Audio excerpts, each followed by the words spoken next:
അടുപ്പ് ഉഷാറായിട്ടുണ്ട് കേട്ടോ. ഇന്നലെ ഇപ്പൊ തന്നെ കത്തിച്ചപ്പോഴേ ഓലക്കൊടി മറുകും കൂടെ ഒക്കെ വെക്കുമ്പോ അങ്ങനെ പുക വന്നതാവും. ഇന്ന് രാവിലെ നമ്മള് ചായയും കടിയൊക്കെ ഉണ്ടാക്കി ചോറ് വെച്ചു. അപ്പോഴൊക്കെ റെഡി ആയി. ഒരു തുള്ളി പുക പോലും വന്നില്ല. ഇപ്പൊ ഇനി വൈകിട്ട് നമ്മൾ 4 മണീന്റെ കടി ഉണ്ടാക്കിയാണ് കേട്ടോ. ഇതിന് കണ്ടോ പുക തന്നെയാണല്ല, നല്ല പോലെ കത്തുന്നുണ്ട്. അത് നമ്മള് കമന്റിൽ എല്ലാരും പറഞ്ഞ പോലെ നമ്മള് ചെയ്ത് നോക്കി. അതെ, അവിടെ റെഡിയാക്കി അത് വാരി. നമ്മള് എപ്പോഴും ഇത് പിന്നെ കത്തിച്ചില്ലല്ലോ. ഇതെന്താ പറഞ്ഞത് ആൾക്കാര്? ഇത് ഇറങ്ങി നിൽക്കണ്ടോ ചോദിച്ചിരുന്നു. ഇതിങ്ങനെ കണ്ടില്ലേ, മൺകലം വെച്ചിട്ടുണ്ട്. ഇത് നല്ലോണം ഇറങ്ങിയിട്ടൊന്നുമില്ല, കറക്റ്റ് ആയിട്ട് ഒരു കുഞ്ഞി ഇറങ്ങി. ആ അതെ, അപ്പൊ അതുകൊണ്ടൊന്നും കുഴപ്പമൊന്നുമില്ല കേട്ടോ. ഇപ്പൊ കണ്ടില്ലേ, ഇപ്പൊ നേരിട്ട് കാണില്ലേ, നല്ല കറക്റ്റാണ് ആ ചട്ടി. അതിക്ക് പിന്നെ പുകയൊന്നും ഒരു തുള്ളി വരുന്നില്ല. നമുക്ക് അങ്ങനെ പുക വരുമ്പോ നമുക്ക് സങ്കടമല്ലേ അല്ലേ? കഷ്ടപ്പെട്ട് ഉണ്ടാക്കിയിട്ട് ആകെ പുക വന്ന സാധാ അടുപ്പായിട്ട് കാര്യമില്ലല്ലോ. ചെറിയ പുകയൊക്കെ എന്തായാലും ഒരടുപ്പല്ലേ, കുറച്ച് പുകയൊക്കെ വരും വിചാരിച്ചു. പക്ഷെ അത് മാത്രല്ലേ, പുക വരുന്നോണ്ട് ബുദ്ധിമുട്ടുണ്ടായിട്ടല്ല, വീടാകെ നാശാവില്ലേ. പുക വന്നിട്ട് ഇവിടെ മാത്രല്ലേ ആളേക്കും ആ ഒറ്റ അടുപ്പിലേക്കും മൊത്തം പുക. ഇപ്പൊ തുള്ളി വരില്ലല്ലോ. ഇപ്പൊ വരുന്നില്ല. എന്തോ പ്രശ്നം പറ്റിയാണ്. അതാണ് നമ്മളെ കമന്റിൽ പറഞ്ഞില്ലേ, അതേപോലെ നമ്മൾ ചെയ്ത് നോക്കിയപ്പോ ഓക്കെ. അറിവുള്ള ആൾക്കാർ പറഞ്ഞു തന്നില്ലേ, കുറെ കമന്റ് ഉണ്ടായിരുന്നു. അപ്പൊ അതനുസരിച്ച് നമ്മൾ ചെയ്തു. ഈ അടുപ്പിലൊരു ഭാഗത്തൊരു വിറകൊക്കെ വെക്കാനേ പറ്റുള്ളൂ. പിന്നെ എല്ലാരും അങ്ങനെ പറഞ്ഞിരുന്നു, പിന്നെ പോലെ വലിയ വിറകൊന്നും വെക്കാനൊക്കെ പറഞ്ഞു. പക്ഷെ അതുവരെയൊക്കെ പറഞ്ഞു താത്തയൊക്കെ ഓലൊക്കെ കീറിയ വിറകാണ് നോക്കുന്നത്. കീറിയ വിറകാക്കിയ അതല്ലേ വില. നമ്മളടുത്ത് വിറകനല്ല, ചീച്ചുള്ളി ചെറിയ വിറകുണ്ട്. ഇനിയിപ്പൊ അവിടെ കുറച്ച് നമ്മളെ വീടിന്റെ കുറച്ച് ഉണ്ട് കേട്ടോ. ആ ഇത് കൊണ്ടാട്ടോ, പൂള കൊണ്ടാട്ടോ. ഇത് വറുക്കണ ചായക്ക് കടിക്ക്. നമ്മളെ അടുക്കളന്റെ വീട് പണി തുടങ്ങി അന്ന് കിട്ടിയതാണ്. അപ്പൊ അത് കൊണ്ടാട്ടുണ്ടാക്കിയ ഒരു മാസം കഴിഞ്ഞല്ലേ? ഇന്ന് എത്രാം തീയതി? ഇന്ന് 12. 11 തീയതി കഴിഞ്ഞ മാസല്ലേ? ഒരു മാസമായി. ഒരു മാസത്തിന്റെ മുമ്പേ കിട്ടിയത് പൂള കൊണ്ടാട്ടാണ്. പൂള ഒന്ന് പുഴുങ്ങുക, നല്ലോണം വേവിക്കാതെ, എന്നിട്ട് ഉപ്പിട്ട് വേവിക്കുക. എന്നിട്ടൊന്ന് ഇങ്ങനെ സ്ലൈസായിട്ട് അരിഞ്ഞെടുക്കുക. എന്നിട്ട് വെയിൽ കൊള്ളിച്ച് നല്ലോണം ഉണക്കിയെടുക്കുക. അതാണ് ഇത് കേട്ടോ. എന്നിട്ട് ഇനി ഇത് എണ്ണയിൽ ഇതിനകത്ത് പൊരിച്ചെടുക്കുക. വേണമെങ്കിൽ ശർക്കര ചേർക്കാം നമ്മൾ, അപ്പോൾ ഇത് മധുരം ഉണ്ടാവും. അല്ലാച്ച വെറുതെ എണ്ണയിൽ പൊരിച്ചെടുത്താലും നമുക്ക് ചായക്ക് ഇങ്ങനെ കറും പറഞ്ഞ് തിന്നാം. അപ്പം ഞങ്ങളിപ്പോൾ കുട്ടികളൊക്കെ ഉണ്ട് ഇവിടെ. സന്ധ്യച്ചിയുണ്ട്. സന്ധ്യച്ചിനൊന്ന് ഡോക്ടർക്ക് കൊണ്ടുപോയിരുന്നു. അപ്പോൾ ഷുഗർ കുറച്ചൊന്ന് ഭക്ഷണത്തിൻ്റെ മുന്നേ നോക്കുമ്പോൾ 200 ഉണ്ട്. ഭക്ഷണം കഴിച്ചിട്ടല്ല 300 ഉണ്ടല്ലേ. ഭക്ഷണം കഴിച്ചിട്ട് 200 ഉണ്ട്. പക്ഷെ വലിയ ലെവലായിട്ടൊന്നും ഇല്ല. ഇപ്പം ഭക്ഷണം കഴിച്ചിട്ട് 300 ആയില്ലേ? ഭക്ഷണം കഴിച്ചിട്ട് 300 240 ഒക്കെ. അപ്പൊ എന്താ പിന്നെ എന്താ വെച്ചാ കുറെ ആൾക്കാർ ചോദിച്ചത് എന്താ അസുഖം എന്തൊക്കെ ചോദിച്ചത്. അപ്പൊ കിഡ്നിക്ക് നീരുണ്ട്, തലക്ക് പെട്ടെന്ന് വീണു, തല മിന്നി വീണു. അതുണ്ടായത് 3 പ്രാവശ്യം വീണു. പണിസ്ഥലത്തുനിന്ന് വീണു. അപ്പൊ പിന്നെ ഡോക്ടറെ കൊണ്ടുപോകാൻ നമ്മളോട് കൊണ്ടുവന്നു. അതുണ്ടായത്. അപ്പൊ റെസ്റ്റ് വേണം ഒക്കെ. ഇപ്പൊ വീട്ടിൽ അവിടെ ഇപ്പൊ കുട്ടികളല്ലേ ഉള്ളൂ. അപ്പൊ അതുകൊണ്ട് കുറച്ച് ദിവസം ഇവിടെ നിൽക്കട്ടെ. മാറിയിട്ട് ഇനി പോവുള്ളൂ. ഇവിടെ കുറെ നമ്മളപ്പം ഉണ്ടാവും. പിന്നെ നമുക്കിന്ന് പോവാനുള്ള ഒരുക്കങ്ങളൊക്കെ തിരുവനന്തപുരം കുറെ ആൾക്കാരുണ്ടല്ലേ, അവരുടെ നാട്ടിലേക്ക് പോരല്ലേ. ഞാൻ അമ്മ മാത്രമേ പോണത്. ഇപ്പൊ 3 മാസമായിട്ടാണ് നമ്മൾ ചെക്കപ്പിന് പോണത്. ഇനിയിപ്പോ എത്ര മാസിക കിട്ടുമെന്ന് അറിയില്ല അല്ലേ. 2 മാസമായിട്ട് ഞാൻ ഒറ്റയ്ക്ക് പോകും. പ്രശ്നമൊന്നുമില്ല. പരിചയമായില്ലേ അവിടെ ആൾക്കാരായിട്ട് സെറ്റ് ആക്കിയിട്ടുണ്ട്. ഓര് വിളിച്ച് ഇതൊക്കെ പറഞ്ഞ് അപ്പൊ ഓരും വരുന്നുണ്ട്. അപ്പൊ പിന്നെ ഒരു സന്തോഷ സമാധാനല്ലോ. അപ്പൊ ആളുണ്ടല്ലോ. സ്പെഷ്യൽ എന്തൊക്കെ നമ്മളെ സ്പെഷ്യൽ മുരിങ്ങ ഇതൊന്നും കാട്ടിയില്ലല്ലോ. നമ്മളെ മാങ്ങ ചേച്ചി എല്ലാം കൂടി ഞാൻ കുപ്പി കൊണ്ടുവരാൻ പഴുത്തൊന്നുമില്ലല്ലോ. ഇതൊന്നും എടുത്ത് തന്നെ കഴിഞ്ഞു.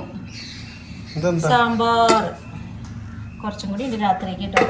പിന്നെ മുരിങ്ങേൻ്റെ ഉണ്ടാക്കിയ അപ്പൂസിന് അത് കുറച്ചുണ്ട്. പിന്നെ ചപ്പാത്തി ഉണ്ട്, രാവിലെ തോട്ടട കറി ഉണ്ട്. ഇത് രാത്രിക്ക് ചപ്പാത്തി, രാവിലേക്ക് അമ്മക്ക് അവിടെ നൂൽപുട്ടല്ലേ? ഞങ്ങക്ക് തിരുവനന്തപുരത്ത് നൂൽപുട്ടുണ്ട്. അല്ലേ, 2 ആളല്ലേ പോകുന്നുള്ളൂ. 10 കിട്ടോ? ഇത് വല്ല പഴക്കല്ലേ കൊണ്ടാട്ടം? ഇനി പഴകിയാലും ഇതിങ്ങനെ ഉണ്ടാവും. ആച്ചമ്മയൊക്കെ തരുന്നില്ലേ, അതെന്താ പറയാ, കാറ്റടക്കാത്ത വലിയ ടിന്നിട്ട് അടച്ചു വെച്ചാല് ഒരു കേടുവല്ല, ഒരു കൊല്ലം ആദ്യം ബക്കറ്റിൽ ഇതിപ്പോ ഞാൻ കവറിലിട്ട് കെട്ടി കേടരാ. അതൊക്കെ പെണ്ണ എങ്ങനെ ചൂടായി വെക്കുക, നല്ല ചൂടുണ്ടാവും. ചുണ്ട വരലിട്ട് വെക്കുക. എന്നാലും ഞാൻ ഭയങ്കര വിഷമേന്നു ഇങ്ങനെ പോകാന്നിട്ടില്ലേ. എടുക്കാത്തോണ്ടാണ്. പിന്നെ ഞാൻ സന്തോഷം അപ്പോഴേ പറയണേ എന്താണ് പിന്നെ പറഞ്ഞു തന്നെ ആള് പറഞ്ഞോണ്ട് കിടക്കുക. അപ്പൊ തന്നെ ഞാൻ പറയുന്നുണ്ട്, ഇതിപ്പോ നമ്മൾ ഇത്രയും ആയില്ല, ഒന്നുമില്ലെങ്കിൽ ഉപയോഗിക്കാൻ തുടങ്ങിയ ഒരു മാസമായി, അത് ഉണ്ടാവും. ഞങ്ങൾ രണ്ടാളും പറയുന്നുണ്ട് ഇത് കുറച്ച് കഴിഞ്ഞാൽ ശരിയാവും. പക്ഷെ അതൊന്നും കേൾക്കണില്ല. പിന്നെ നമ്മൾ ഇറക്കി കത്തിച്ചില്ല, എന്നും കത്തിക്കണം അടുപ്പ്. അമ്മ പഴയ ലുക്കായിട്ടമ്മ അല്ലേ ഞാൻ പറയാ വെറുതെ പഴയ ലുക്ക് പറയുന്നുണ്ട്. എന്താ മുടി വന്ന് ഒക്കെ റെഡി ആയില്ലേ? ഇവിടെ നിൽക്കാൻ വയ്ക്കില്ല, വച്ചാതി ചൂടാ, നല്ല ചൂടാണ് ഇവിടെ. അല്ല ഇതിന്റെ ചൂടെത്തിട്ടപ്പൊക്കെ ഈ ചോമുണ്ടായത് എന്താ പേര് വെക്കണം. അടുത്ത കൊല്ലം ഇവിടെ ഈ തട്ട് വെക്കണം. മുകളിലൊന്നും പിന്നെ വെക്കണില്ല, അതിന്റെ ആവശ്യം. ഇവിടെ നമുക്ക് അടുത്ത കൊല്ലം തട്ട് വെക്കണത്തിന്. അടുത്ത കൊല്ലത്തിനൊക്കെ പണ്ട് ഒരു പറയണ്ട ഇച്ചാത്തിലാരെ അടുക്കളേക്ക് വേറെ സാധനം വേണപ്പോ. എന്താ രണ്ടാമത് സമ്മതമാണൊക്കെ അറിയില്ല. എന്റെ ആഗ്രഹം ഇവിടെ ചെറിയൊരു ഇങ്ങനെ മേശമ്മക്ക് ഇരുന്നിട്ട് ചാടിക്കാനേ. അല്ലേ ഇവിടെ ഇരിക്കണ്ട വെറുതെ എല്ലാരും ഇങ്ങനെ നിക്ക, എല്ലാരും വരുമ്പോ അപ്പൊ ഇവിടെ ഇങ്ങനെ ചെറുതായിട്ട് ഇരുന്നിട്ട് ചാടിക്കാന് കുഞ്ഞു ഫൈബറിന്റെ ഫസ്റ്റ് ഇവിടെ നമുക്കൊരു അടപ്പിടണം കുറച്ചുണ്ട്. അത് കൊറേ പൈസയുടെ ചെലവാണ്, ഇത് ചെറിയ പൈസയുടെ ചെലവാണ്. അതാണ് എന്ന് പറഞ്ഞത്. നോക്കാം ഇതൊക്കെ നല്ലപ്പോ അവിടെ അങ്ങനെ പോകണ്ട, ഇരിക്കാലോ. ആര് വന്നാലും ഇവിടെ ഇവിടെ റെഡി ആക്കണല്ലേ, ഇവിടെ ഈ ഭാഗത്ത് അത് റെഡി ആക്കാണ്ട്. അത് നമ്മളിഞ്ഞ് പോവാനുള്ള പരിപാടികളൊക്കെ നോക്കട്ടെ കേട്ടോ. അത് റെഡി ആക്കണ്ടേ മഞ്ഞ? എല്ലാരും ഉണ്ട് പുറത്ത്, നമുക്ക് ഓരൊക്കെ ഒന്ന് കാണാൻ. സന്ധ്യന്റെ വർത്താനം ചോദിച്ചു നോക്കാം. പണിയെടുത്ത് ഞാൻ നല്ലൊരു കൊള്ളിയൊന്ന് വെട്ടിക്കൊണ്ടൊക്കെ കേട്ടോ. ഈ ചുള്ളല് വെച്ചിട്ട് നമ്മളെ ചെടിയുടെ ഒന്ന് ഞാനവിടെ കൊണ്ടുവച്ചു. ഇതൊക്കെ വലുതായി വരുന്നുണ്ട്, അടിപൊളിയുണ്ട്. ഇഷ്ടം പോലെ ചട്ടിന്റെ നമ്മൾ ഉണ്ടാക്കിയ ചട്ടി ഇവിടെ ഉണ്ടൊക്കെ റെഡി ആക്കാം. ആമ്പല് വിരിഞ്ഞു, ആമ്പല് ഇഞ്ഞു മുട്ടുന്നുണ്ട്. പിന്നെ പൂവ് ഞാൻ ആ പൂവ് കാണാണ്ട് പേടിച്ചു പോയി. അടിപൊളി പൂവല്ലേ, നല്ല ഭംഗിയുള്ളത് കാണാൻ. മുട്ടൊക്കെ ഉണ്ട്, എല്ലാ തണ്ടിലും മുട്ട്. പൂവ് ഇഞ്ഞി കാണുമ്പോ തന്നെ നമുക്ക് സമാധാനം. അപ്പൊ നമ്മള് കുറെ ഉത്സവകാലം കേട്ടോ. നമുക്ക് നാളെ ഷിജിന്റെ വീടിന്റെ അയലോക്കത്ത് നാളെ മറ്റന്നാൾ ഉത്സവം. നമ്മളെ വീടിന്റെ തൊട്ടപ്പുറത്തന്നെ വേറെ അതും ശനിയാഴ്ച ഉത്സവം. രണ്ടും നമുക്ക് മിസ്സാ. പിന്നെ നമ്മളെ പറക്കുട്ടിയാടിന്റെ വട്ടക്കോള് അതെന്നാ 15-ാം തീയതി അല്ലേ? മീനമാസം 1-ാം തീയതി. നല്ല ജന്തുക്കളുണ്ടോ നോക്കട്ടോ. നോക്കാം, അത് കൂടെ ഒക്കെ പൂവുണ്ടല്ലോ. ആ പൂവല്ല, അതാ നമുക്കൂടെ ഒക്കെ ഉണ്ടാവുന്നുണ്ട്, കായ ഉണ്ടാവുന്നുണ്ട് കേട്ടോ. എന്നാലും ആൾക്കാർക്ക് ഇത് കാണാൻ പറ്റിയല്ലോ, നട്ടുണ്ടായി കായ കാണാന്. കൂടെയൊക്കെ വരുന്നുണ്ട്, വലുതായി വരുന്നുണ്ട്. തന്നാക്കും കാണാലോ. ഇതൊരാഗ്രഹം ഉണ്ട്, ഇതുമേലൊന്നാവാം. ചക്ക അടുത്തെല്ലാം ഉണ്ടായിക്കൊള്ളേ. ഇവിടെ നോക്കാം, ഇതൊക്കെ കരിഞ്ഞോ? ചെടി കരിഞ്ഞു, ചെടി കരിഞ്ഞിട്ടുണ്ട്. പക്ഷെ അല്ല, തൂമ്പ് നടുന്ന് വരുന്നുണ്ടേ. അതാ ഫസ്റ്റത്തെ തണ്ട് മാത്രാണ് ഇതൊക്കെ വറകയാണ് അട്ടിച്ചോണ്ട് ഉപകാരമായില്ലപ്പോ. ഉപകാരമായി, പക്ഷെ തങ്കച്ചിന്റെ മതിലേക്ക് കയറ്റി വെച്ചതാ. വറകട്ടി ഉണ്ടാക്കാൻ സ്ഥലല്ലേ.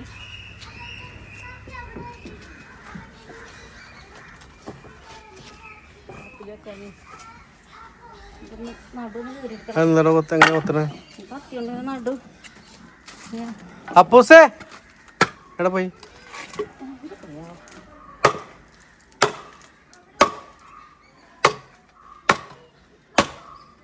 ഇനി വിറക് ഇറക്കേണ്ടി വരില്ലേ?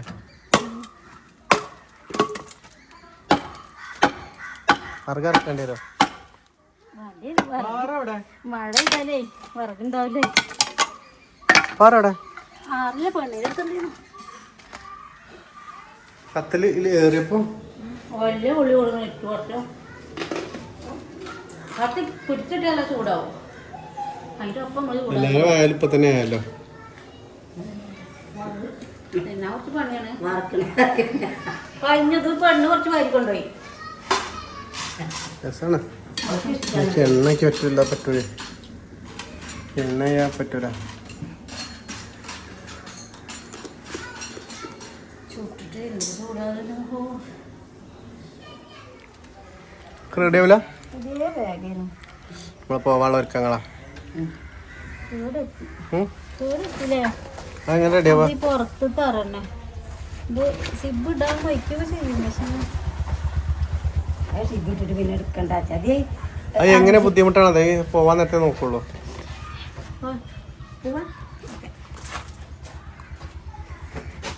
എന്തൊക്കെ എടുത്തേക്കണേ? ബെഡ്ഷീറ്റ് എങ്ങോട്ടും പോലെ ഞങ്ങളവിടെ റൂം എടുക്കുക, കിടന്നിറങ്ങുക. അപ്പൊ അന്ന് കാണാനല്ലോ വീഡിയോയില്. എന്താ പറ്റിയേ? പഠിക്ക കുറച്ചിട്ട് ഉറങ്ങിയിട്ട് ഉച്ചക്ക് ചൂടത്ത് ആരായാലും ഒന്ന് മയങ്ങിപ്പോവും. ആദ്യമായിട്ട് അപ്പത്തൊന്ന് ഉറങ്ങിയത്. എല്ലാരും കിടന്നപ്പോ കൂട്ടത്തിൽ അമ്പതിക്കുണ്ടമ്മ നോക്ക നേരത്തെ ആവുകയാണെങ്കിലേ പത്മനാഭസ്വാമി സ്ഥലത്തേക്ക് പോലെ. അപ്പൊ രാവിലെ റൂം എടുക്കണ വെറുതെ പോലെ. റൂം എടുക്കണ്ടേ? അതിനാ നമുക്ക് കുളിക്കാനും നമുക്ക് റൂം എടുത്തില്ലേ നമുക്ക് കുളിക്കാൻ ബുദ്ധിമുട്ടാവും. ഒരു ബുദ്ധിമുട്ടില്ല. പല്ല് വയ്ക്കാൻ ബാത്റൂം വയ്ക്കാനൊക്കെ ബുദ്ധിമുട്ടാണ്. റെയിൽവേ സ്റ്റേഷനിൽ നിന്ന് ഒരാളവിടെ ഇരിക്കാണ്ട് ഒരാളത് കഴിഞ്ഞിട്ട് ഒരാള് എന്നിട്ട് നമ്മള് നല്ല ആസ്വദിച്ച് വന്നിട്ട് കാട്ടിക്കൂടെ? ആസ്പത്രി ചെന്ന് എന്നിട്ട് പുറത്തേക്ക് ഭക്ഷണം കഴിക്കാൻ പോവാ. അതാ നല്ലത്. അല്ലാതെ റൂമ് വെറുതെ എടുക്കുകയാണ് നമ്മള്. പിന്നെ ഡോക്ടർ എടുത്താവും. അന്ന് പരിശോധന കഴിച്ച് പിന്നെ പുറത്തിറങ്ങിയാലേ ഉള്ളൂ. എന്തായാലും 12 വരെ കഴിയില്ല. പറ്റുകയാണെങ്കിൽ വെള്ളം കൊണ്ടൊക്കെ കൊണ്ടുകൊണ്ടിട്ട് അമ്പലത്തേക്ക് പോവുകയാണെങ്കിൽ ഈ 2 ദിവസം വീഡിയോ ഇവരിങ്ങനെ എടുക്കട്ടെ അല്ലേ? നിങ്ങളെ വിശേഷങ്ങള് അപ്പൂസ് എടുക്കൂലേ? അപ്പൂസ് നിങ്ങൾ ഒപ്പം ഉണ്ടായാണ് ഉണ്ടാത്തത്. അല്ലെങ്കിൽ അപ്പൂസ് എൻ്റെ വർത്തമാനം പറഞ്ഞിട്ടും ഭക്ഷണമാണ് ഇപ്പൊ നോമ്പായതുകൊണ്ട് റെഡി ആവത്ത്. നമ്മൾ അമ്പലത്തിലെ കുടുംബക്ഷേത്രത്തിൽ പൂജ ഉണ്ട്. അപ്പൊ നമുക്ക് നോമ്പാണ്. നോമ്പ് തുടങ്ങിയിട്ടുണ്ട്. 2 വിരി വരെ കുഴപ്പമില്ലേ? ആരെ ചൂടത്ത് പുതക്കണേ? പുതപ്പൊന്നും വേണ്ടമ്മ. അതിലാകെ 2 നിങ്ങൾക്ക് ഒരു പുതപ്പ് വേണ്ടേ? ഇല്ല തങ്ങത്ത് എടുക്കണ്ട. തലേനെ വേണ്ടെന്നാലും തലയ്ക്കണം. എവിടെ പാറോ? സോണി പാറയുടെ പാറത് ഉറങ്ങണം. ബാഗിൽ ഇനി സ്ഥലം ഇഷ്ടം പോലെ. സന്ധ്യച്ചിക്കുള്ള ഗ്യാപ്പാണ് അങ്ങക്കുള്ളുണ്ട്. മതി. ഒന്ന് നമ്മള് ഓഷൊക്കെ വിളിച്ചോ. ഇവിടുന്ന് 250 അങ്ങോട്ടും അവിടെ നിന്ന് ഇങ്ങോട്ടും 500 രൂപയാണ് നമുക്ക് ഓട്ടോയ്ക്ക് ഇവിടുന്ന് വരിക. അപ്പൊ നമ്മള് ബൈക്കിന് പോവാണ്. കുറച്ച് സാധനം കൊണ്ടുപോകണുള്ളൂ. ഗതിയേടാണ്. പിന്നെ അവിടുന്ന് അങ്ങോട്ട് അതേപോലെ. ട്രെയിനിന് മാത്രമേ കുറച്ച് പൈസ ഉള്ളൂ. ഒക്കെ വണ്ടിക്കൂല. സന്ധ്യ എങ്ങനെയുണ്ട്? അസുഖം നമ്മളെല്ലാരും കൂട്ടത്തില് കുറിച്ചും ചിരിച്ചും കളിച്ചും അസുഖം മാറും. ഇപ്പൊ ഞങ്ങള് പോയട്ടെ അല്ലേ? ഓക്കെ അല്ലേ? ഞങ്ങള് പോയട്ടെ. പിന്നെ കാണാം.